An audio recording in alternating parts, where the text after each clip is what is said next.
नमस्कार। अभय न्यूज़ के ताज़ा बुलेटिन में आपका स्वागत है। आप दर्शकों ने जो भरोसा हम पे जताया है, हम उस पर खरा उतरने का प्रयास करते रहेंगे। आइए चलते हैं आज की प्रमुख खबरों की ओर। अभय न्यूज़ की आवाज़ आपकी आवाज़ है। आप ही अभय न्यूज़ की असली ताकत हैं। आप हमें पसंद करते हैं, इसलिए हमारा वजूद है। हम आप दर्शकों का सहयोग कभी भूल नहीं सकते। यही वजह है कि आप दर्शकों में से ही वे जो हमारी खबरों को लगातार शेयर कर रहे हैं, हमारी खबरों पर अपने सुझाव भेज रहे हैं, उन्हीं में से किसी एक दर्शक के घर अकस्मात पहुंचकर हम उन्हें सम्मानित करने का अपना क्रम लगातार जारी रखे हुए हैं।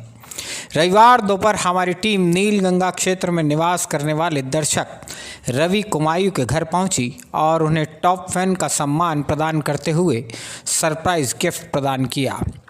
आप भी अभय न्यूज़ का बुलेटिन शेयर करते रहें।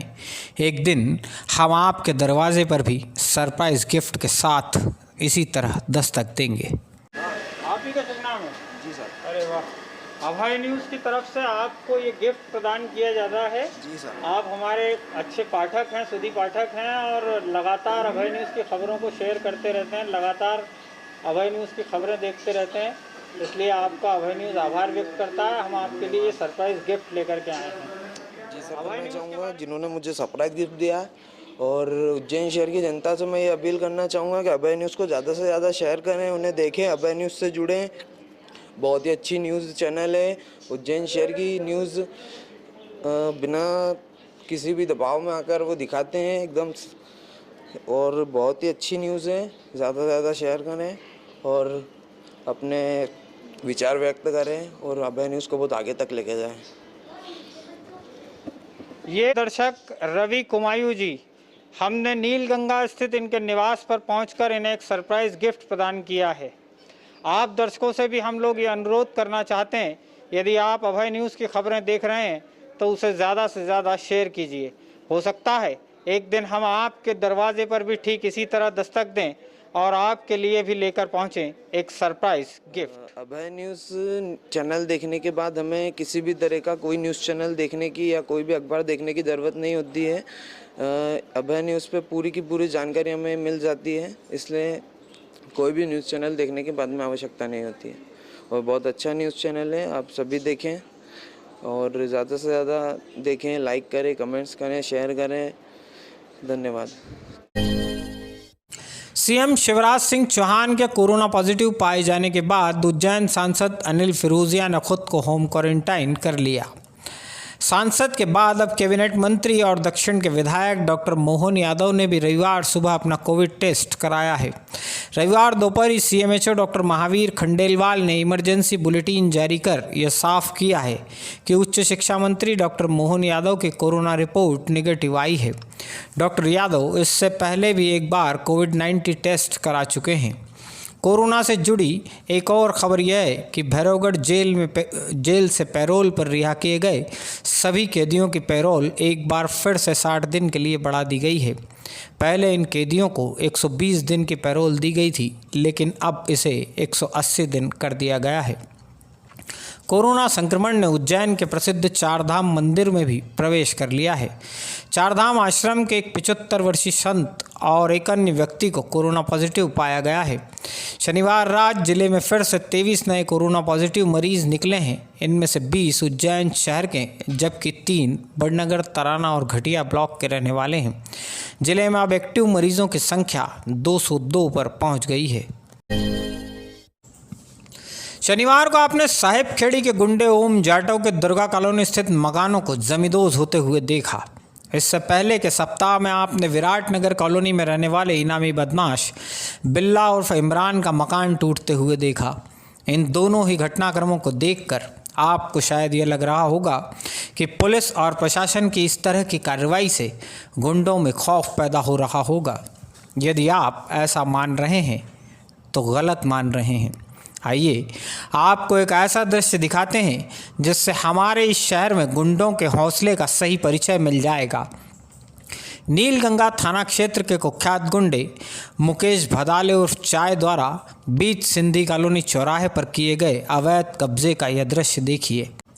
जहां आपको यह नया निर्माण दिख रहा है, उस जगह को हमारी ही उज्जैन की पुलिस ने कुछ दिन पहले अतिक्रमण मुक्त कराया था।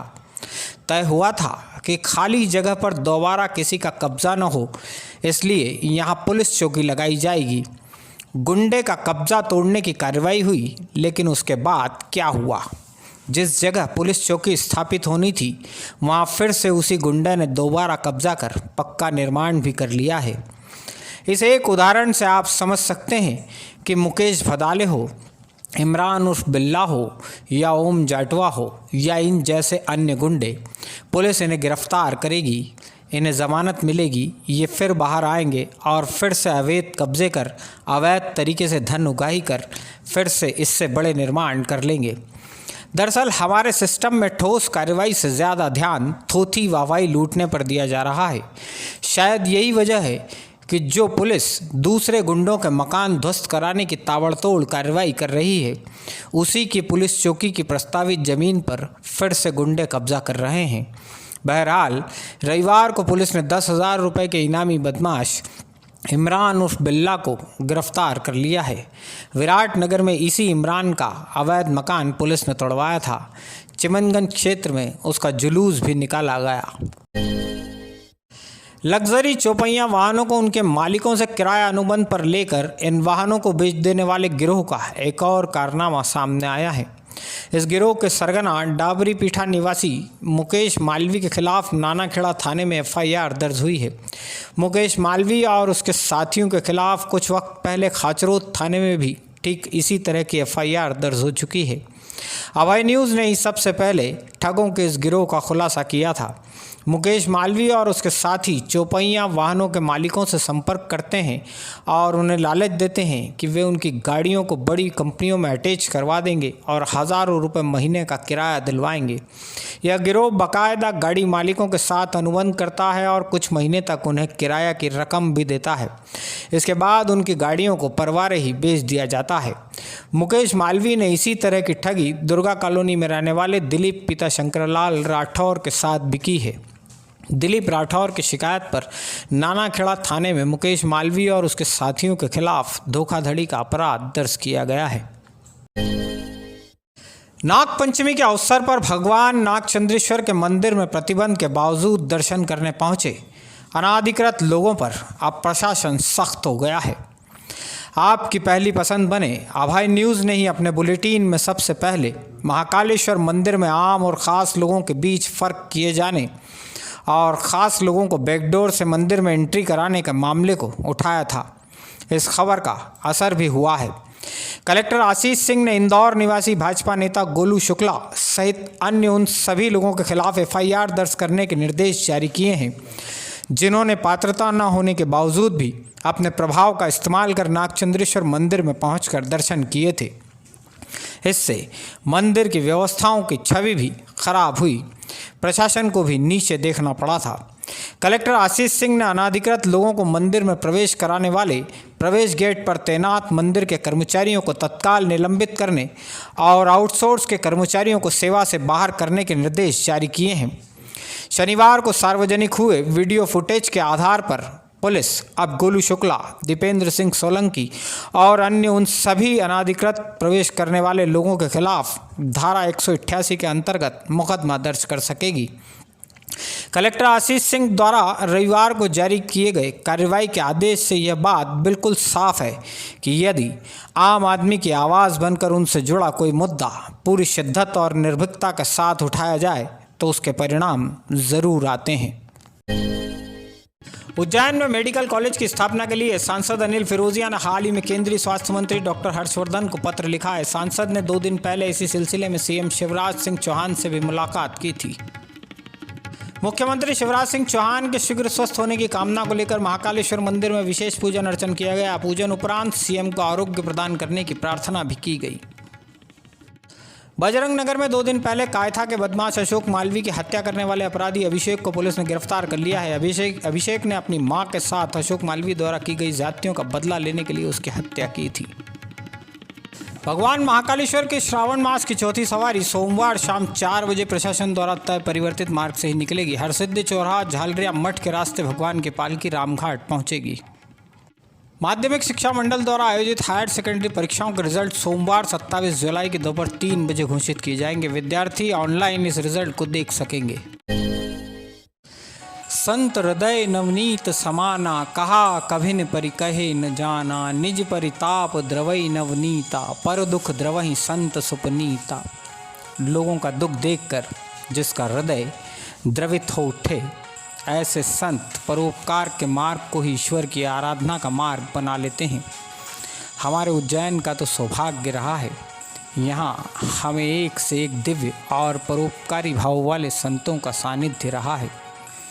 अभय न्यूज़ की खास series face of the city में आज हम आपको एक ऐसी साध्वी से परिचित कराते हैं जिन्होंने लॉकडाउन की अवधि में मानव सेवा को ही ईश्वर की भक्ति का माध्यम माना और गरीब ज़रूरतमंद लोगों की मदद करने का जिनका क्रम आज भी जारी है। फेस ऑफ द सिटी में आज हम आपका परिचय पंचायती निरंजनी अखाड़े की महामंडलेश्वर साध्वी मंदाकिनी पुरी जी से कराते हैं। साध्वी मंदाकिनी पुरी जी ने बाल्यकाल में ही संत जीवन को अपना लिया था। विगत कई वर्षों से आप पंचायती निरंजनी अखाड़े से संबद्ध हैं और इसी अखाड़े ने आपको महामंडलेश्वर की उपाधि प्रदान की है। साध्वी मंदाकिनी पुरी जी का आश्रम मंगलनाथ रोड पर संदीपनी आश्रम के सामने वाले भाग में है। भगवान नागचंद्रेश्वर के इष्ट और उन्हीं की कृपा से साध्वी मंदाकिनी पुरी जी ने लगभग 25 साल पहले आश्रम में नागचंद्रेश्वर महादेव मंदिर की स्थापना कराई। इस आश्रम में विगत कई वर्षों से निर्धन परिवारों की बेटियों का सामूहिक कन्यादान किए जाने का क्रम अनवरत जारी है। अब तक लगभग 500 बेटियों को गोद लेकर साध्वी मंदाकिनी पुरी जी उनके हाथ पीले कर चुकी हैं। लॉकडाउन की अवधि में कुछ लोग जब इस आश्रम पर मदद मांगने पहुंचे, तब साध्वी मंदाकिनी पुरी जी को एहसास हुआ लोगों की ज़रूरत बहुत बड़ी है, मदद मांगने वालों की संख्या भी अधिक है। उसी वक्त उन्होंने नगर निगम के अधिकारियों से बात कर भैरवगढ़ का कम्युनिटी हॉल किराए पर लिया और यहाँ एक बड़ा किचन स्थापित करवा दिया। इस किचन में लगातार 90 दिन तक हर रोज़ 1,500 से 2,000 ज़रूरतमंद लोगों का दोनों समय का भोजन तैयार होता रहा। मानव सेवा के लिए साध्वी मंदाकिनी पुरी जी आगे आईं तो कई अनुयायी भी तन मन धन से इस पुनीत काम में जुट गए। भगवान नागचंद्रेश्वर के आश्रम से निकले प्रसाद को भोजन के रूप में पूरी लॉकडाउन की अवधि में भैरवगढ़ के पारसनगर, तोड़ी, दरसपुरा, माणक चौक, कोलूखेड़ी, श्रीराम कॉलोनी और आबूखाना इलाकों तक ज़रूरतमंद परिवारों तक पहुंचाया गया। साध्वी मंदाकिनी जी कहती हैं, अनिश्चितकालीन लॉकडाउन भले ही ख़त्म हो गया है, लेकिन अब भी कई परिवारों की रोज़ी रोटी की व्यवस्था ठीक से नहीं हो पा रही है। ऐसे परिवारों को मदद करने, बीमारों की सेवा करने और बच्चों को पढ़ाने के लिए सहायता करने का क्रम आज भी अनवरत जारी है। महारुद्र यज्ञ के बाद में संत समाज में मेरा आगमन हुआ। उसमें 151 बेटियों की शादी थी, उसी में मैंने संन्यास लिया। बस उसके बाद में सिलसिला चलता रहा। जो भी समाज सेवा के काम है, जो भी ऐसा लगा कि नहीं किसी बच्चे को पढ़ाना है, उनका काम किया। ऐसा लगता है किसी कोई बीमार को इलाज कराना है, जैसा जैसा उचित लगता गया, भगवान का आदेश मिलता गया, उनकी प्रेरणा मिलती गई, वैसे वैसे कार्य करते गए। जैसे ही ये लॉकडाउन हुआ तो मन में ऐसे विचार आए कि नहीं, समाज के लिए कुछ करना चाहिए। आज हम सब लोग अगर अंदर ही बैठ जाएंगे तो देश कैसे बचेगा, समाज कैसे बचेगा। ये राष्ट्र हमारा, ये देश हमारा है। इस देश को बचाने के लिए हमें किसी को न किसी को कदम आगे बढ़ाना पड़ेगा। ऐसे काफ़ी कार्य, जैसे जिस जगह कोरोना का डर है, ज़्यादा भरा हुआ एरिया है, वहाँ हमने सूखी सामग्री बांटी। काफ़ी सूखी सामग्री भी हमने वितरण कराई है। तो ये थी आज की प्रमुख खबरें। देश, दुनिया और प्रदेश की खबरें जानने के लिए जुड़े रहें abhaynews.com के साथ। जय श्री महाकाल।